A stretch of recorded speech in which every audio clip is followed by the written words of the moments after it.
नमस्कार, जनअपेक्षा न्यूज में आपका स्वागत है। मैं हूं आपके साथ दीप्ति। आइए रुक करते हैं आज की खास खबरों की ओर।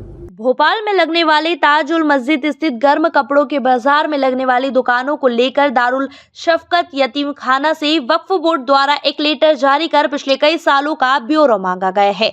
बता दें कि वक्फ बोर्ड ने बाजार से हो रही आमदनी को लेकर दारुल शफीक यतीम खाना से जानकारी मांगी है। लेटर का जवाब नहीं मिलने पर भी कार्यवाही की बात डॉक्टर सावर पटेल द्वारा की गई है। इस मामले की जानकारी देते हुए डॉक्टर सनवर पटेल द्वारा बताया गया है कि 1500 से अधिक वक्फ संपत्तियां हैं। इनमें से कई संपत्तियां ऐसी हैं जिनकी आय की जानकारी पूर्ण रूप से वक्फ बोर्ड के पास नहीं पहुंच पाती है, जिसको लेकर हमने पत्र लिखा है। पत्र के माध्यम से हमने उन्हें अवगत करवाया है कि लगने वाली दुकानों का वेरिफिकेशन और उनकी आय की जानकारी प्राप्त कराई जाए। यदि अगर पत्र का जवाब नहीं दिया जाता है तो उसको लेकर हम कई कार्यवाही भी करेंगे। साथ ही बाजार में आने वाले व्यापारियों का पुलिस वेरिफिकेशन को लेकर भी सवालिया निशान खड़े हुए हैं। इस पर भी हमने लेटर लिखा है। वही वक्फ संपत्ति का संचालित हो रहे जीवन रेखा नाम से संचालित हो रहे अस्पताल की जानकारी भी हमने मांगी है। जहां कहीं भी गड़बड़ी पाई जाएगी तो उसके खिलाफ कड़ी कानूनी कार्यवाही की जाएगी।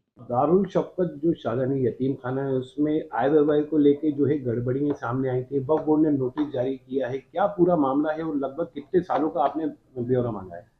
देखिए, पूरे मध्य प्रदेश में वक्फ बोर्ड की लगभग 15,000 वक्फ स्टेट्स इंदराज है और जब से संपत्तियों की कीमतें बढ़ी है, मैं कहूं कि बेशकीमती हुई है संपत्तियां, तब से लोग उससे हटना नहीं चाहते हैं, कानूनन चलना नहीं चाहते।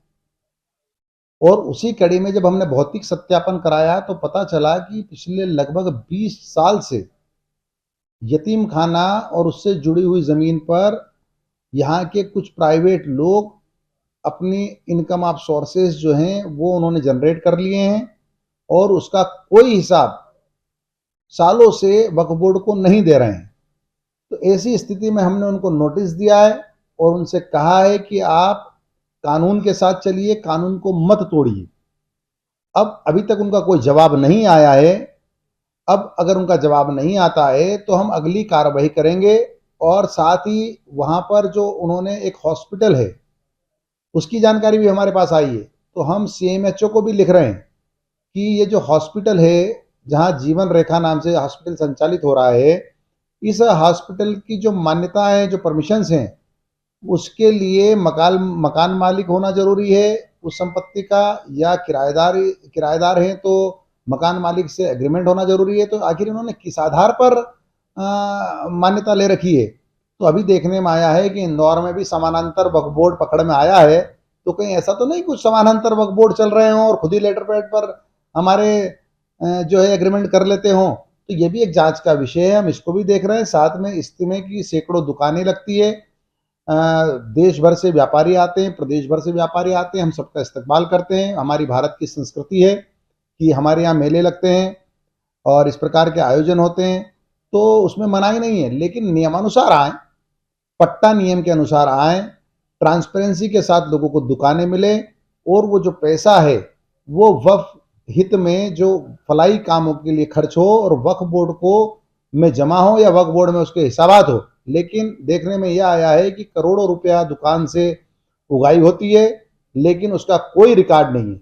ना कोई रिकॉर्ड है, ना कोई ये बताने वाला है कि ये कौन व्यापारी भाई हैं। हो सकता है कि ये व्यापारी बहुत अच्छे हों, लेकिन हो सकता है कि कोई व्यापारी गड़बड़ हो।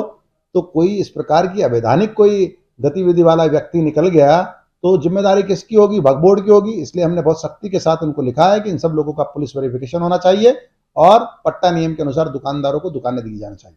अच्छा, कई सालों से एक ही दुकानदार लगातार उसी जगहों पे लगे हुए हैं कई सालों से। क्या लगता है कि इस जो कपड़ों का बाजार है इसका आवंटन होना जरूरी है और उसका पूर्व में लिखित रिकॉर्ड भी यहाँ पे होना चाहिए? निश्चित रूप से नियमानुसार सभी कार्रवाइयां होना चाहिए। पूरे भारत में वक्फ संपत्तियों के लिए पट्टा नियम 2014 बना, उसके बाद 2020 संशोधित हुआ। 2020 के अनुसार ही सारी कार्रवाई भारत सरकार के पट्टा नियम के अनुसार होना चाहिए और उसमें जो आपके प्रश्न है उन सबका उत्तर अपने आप जब पट्टा नियम लागू होता है तो मिल जाता है।